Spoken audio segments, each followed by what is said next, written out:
বন্ধুরা, সুবচন দিনাজপুরে স্বাগতম জানাচ্ছি। আজহারুল আজাদ জুয়েল। কয়েকদিন আগে দিনাজপুরে সাংবাদিকতার ১০০ বছর মেহরাব আলী রচিত এই বইটি নিয়ে আমি আলোচনা করেছিলাম। আপনারা অনেকে সেটি শুনেছেন বা দেখেছেন। আজকে এই বই থেকেই আমি যেই আলোচনাটা করব সেটা হলো যে ব্রিটিশ আমলে দিনাজপুরে কোন পত্রপত্রিকা প্রকাশিত হতো, এই বিষয়টি আমি আপনাদের সামনে তুলে ধরব এবং সেটি যে আলোচনা করব সেটা কিন্তু এই বইয়ের থেকেই আমার সকল তথ্যগুলো আমার নেওয়া, অন্য কোনো সূত্র আমার নেই। আমি মেহরাব আলী রচিত দিনাজপুরের সাংবাদিকতার ১০০ বছর এখান থেকে ব্রিটিশ আমলে প্রকাশিত পত্রপত্রিকা একটি সংক্ষিপ্ত চিত্র তুলে ধরার চেষ্টা করছি। দিনাজপুরের প্রথম পত্রিকা দিনাজপুর পত্রিকা। এটি প্রকাশিত হয়েছিল 1885 সালে 1885 সালে এবং এই পত্রিকার সূত্র ধরেই মেহরাব আলী লিখেছিলেন দিনাজপুরের সাংবাদিকতার ১০০ বছর, অর্থাৎ 1985 সালে দিনাজপুর জেলার সাংবাদিকতার ১০০ বছর পূর্ণ হয়েছিল। এই সূত্র ধরেই বইটি লেখা এবং এইটি প্রকাশ হয়েছিল 1994 সালে বাংলাদেশ প্রেস ইনস্টিটিউট থেকে। এই যে দিনাজপুর পত্রিকা, দিনাজপুরের প্রথম পত্রিকা, এটি নিয়ে আমি পরবর্তীতে একটু বিস্তারিত আলোচনা করব একটু আলাদা অধ্যায়ে। এখানে শুধু এটাই বলছি যে এই পত্রিকার প্রতিষ্ঠাতা সম্পাদক ছিলেন ব্রজেশ্বর সিংহ বিএল। তিনি দিনাজপুরের একজন প্রতিষ্ঠিত আইনজীবী ছিলেন। দিনাজপুর পত্রিকার পরে যে পত্রিকা পাওয়া যায় তার নাম আভাস, 1916 সালে প্রকাশিত। এটি ঠাকুরগাঁও হাই স্কুলের ছাত্রদের দ্বারা প্রকাশিত হয়েছিল একটি কিশোর মাসিক হিসেবে এবং এর সম্পাদক ছিলেন হেমায়েত আলী। এই হেমায়েত আলী পরবর্তীতে দিনাজপুরের খাজা নাজিমুদ্দিন মুসলিম হল ও লাইব্রেরি প্রতিষ্ঠা করেছিলেন, যা এখন হেমায়েত আলী পাবলিক লাইব্রেরি হিসেবে পরিচিত। এবং এই হেমায়েত আলী আবার পরবর্তীতে নওরোজ নামে আরেকটি পত্রিকার প্রকাশ করেছিলেন। আচ্ছা, 1916 সালে আরেকটি পত্রিকা প্রকাশিত হয়, এর নাম হলো ফুলহার। এটি দিনাজপুর শহর থেকে প্রকাশিত হয়েছে। এই পত্রিকাটি 3 বছরের মতো টিকেছিল। তারপরে পাক্ষিক কাশেদ নামে আরেকটি পত্রিকা দিনাজপুর শহর থেকে প্রকাশিত হয়েছে 1927 সালে। এটির সম্পাদক ছিলেন মোহাম্মদ ইউসুফ আলী ভাগবী। এর প্রকাশক ছিলেন মৌলভী দেলোয়ার হোসেন। তারা ছিলেন নবাবগঞ্জ থানার অধিবাসী ছিলেন। এটি ছিল প্রকৃতপক্ষে একটি সংবাদ ভিত্তিক পত্রিকা। আর এর আগে যে পত্রিকাগুলো নাম বলা হইল সেগুলো মূলত সাহিত্য পত্রিকা। তবে দিনাজপুর পত্রিকায় কিছু কিছু সংবাদও প্রকাশ হতো, সাহিত্যের মাত্রা ছিল বেশি। ঠাকুরগাঁ থেকে আরেকটি পত্রিকা প্রকাশ হওয়ার কথা ছিল কিন্তু হয়নি। এর নাম রাখা হয়েছিল যৌবন। কেন? আপনারা সবাই জানেন যে বিদ্রোহী কবি কাজী নজরুল ইসলাম তিনি ছিলেন যৌবনের উদ্দীপনায় উদ্ভাসিত এক বিদ্রোহী যুবক এবং বিদ্রোহী কবি হিসেবে তিনি সারা বিশ্বে পরিচিতি লাভ করেছিলেন। এই বিদ্রোহী কবি কাজী নজরুল ইসলাম 1929 সালে ঠাকুরগাঁওয়ে এসেছিলেন। ঠাকুরগাঁও হাই স্কুলে বার্ষিক মিলাদ মাহফিলের অনুষ্ঠানে সেখানে তাকে প্রধান অতিথি করা হয়েছিল এবং সেখানে তিনি ছাত্রদেরকে বলেছিলেন যে তোমরা পত্রিকা প্রকাশ করো। কবি নজরুলের সেই পরামর্শের আলোকে যৌবন নাম দিয়ে একটি পত্রিকা প্রকাশের উদ্যোগ নিয়েছিলেন ছাত্ররা এবং এখানে কবি নজরুল যৌবন নামে একটি কবিতাও লিখে দিয়েছিলেন। কিন্তু দুর্ভাগ্যবশত আজ পর্যন্ত সেই পত্রিকাটি প্রকাশিত হয়নি। পল্লী দীপিকা দিনাজপুরের একটি গুরুত্বপূর্ণ পত্রিকা ছিল ব্রিটিশ শাসন আমলে। 1934 সালে এটি প্রকাশিত হয়েছিল। এর সম্পাদক ছিলেন সৈয়দ তোজামেল আলী। মূলত এটা ছিল লোকের নানান ধরনের অভিযোগ করতেন, অভাবের কথা বলতেন, সমস্যার কথা বলতেন এবং উন্নয়ন, সরকারের উন্নয়ন, মানুষের মধ্যে সম্প্রীতি, ভ্রাতৃত্ববোধ, এই বিষয়গুলো নিয়েই এই পত্রিকাটি প্রকাশিত হতো। বড় বন্দরে বিনা প্রেস নামে একটি প্রেস ছিল, সেখান থেকে এটি প্রকাশিত হতো। আমি পল্লী দীপিকা সম্পর্কেও পরবর্তীতে একটি আলাদা আলোচনা করব। 1937 সালে প্রকাশিত হয়েছিল প্রথম ইংরেজি পত্রিকা, দিনাজপুরের ইংরেজি পত্রিকা।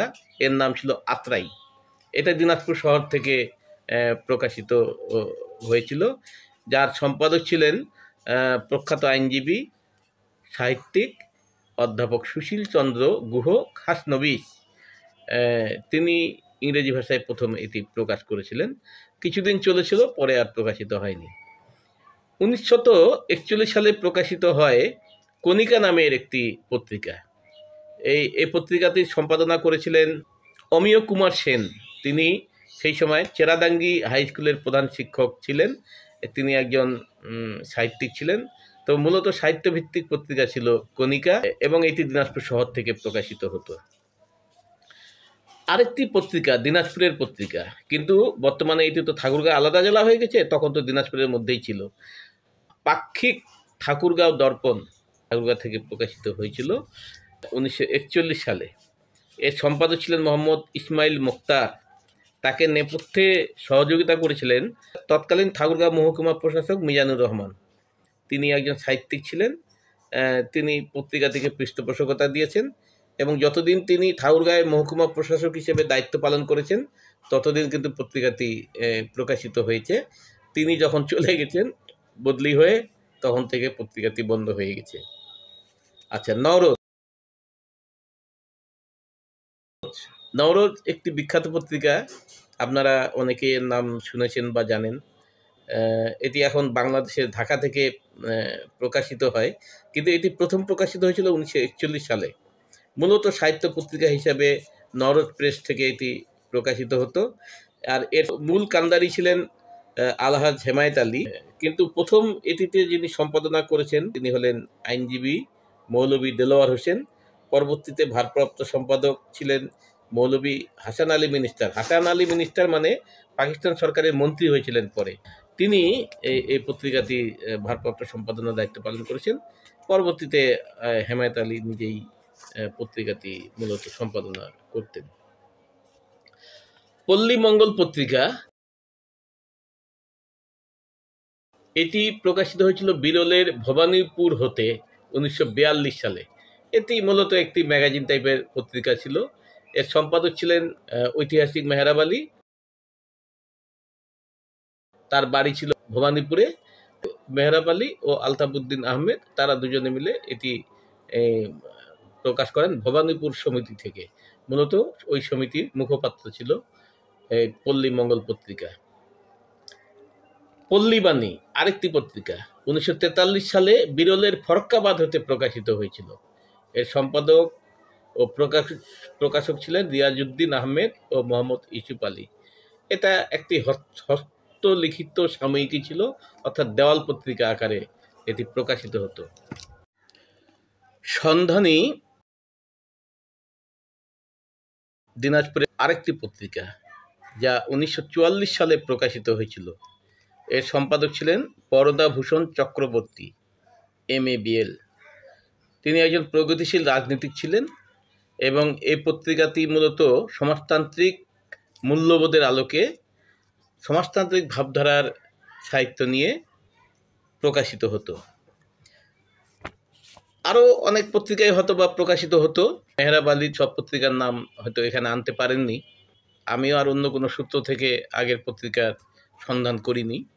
তো বন্ধুরা, দিনাজপুর থেকে প্রকাশিত কিছু পত্রিকার নাম আপনারা শুনলেন, যেগুলো দিনাজপুরকে আলোকিত করেছে সংবাদপত্রের ইতিহাসে।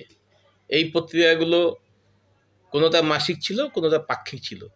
এই পত্রিকাগুলো কোনোটা সংবাদ ভিত্তিক ছিল, কোনোটা ছিল সাহিত্য ভিত্তিক, আবার কোনোটা সংবাদ ও সাহিত্য দুটো নিয়েই প্রকাশিত হয়েছে। এই পত্রিকাগুলোর মধ্য দিয়ে দিনাজপুর আলোর পথে যাত্রা করেছে সেই ব্রিটিশ শাসনামল হতে। বর্তমানে সংবাদপত্রের ইতিহাসে দিনাজপুর অতিক্রম করছে 140 বছর। ব্যাপারটা বুঝুন। যারা সেই সময় পত্রিকাগুলো প্রকাশ করেছেন ইতিহাসের আলোকে তার গুরুত্ব কতখানি সেটা উপলব্ধি করা যেতে পারে। আমরা সবাই সেটা উপলব্ধি করি।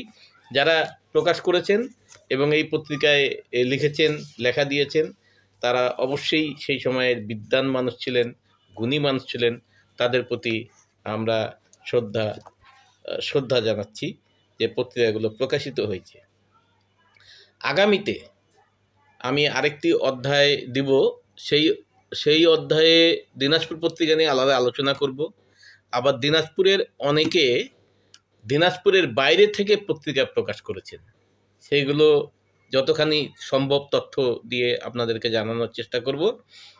আর দিনাজপুর পত্রিকা ছাড়াও আরও 2-1টি পত্রিকা ব্রিটিশ আমলে প্রকাশিত কিন্তু ভালো মানসম্পন্ন, সেগুলিও আপনাদের সামনে আলাদাভাবে তুলে ধরার চেষ্টা করব।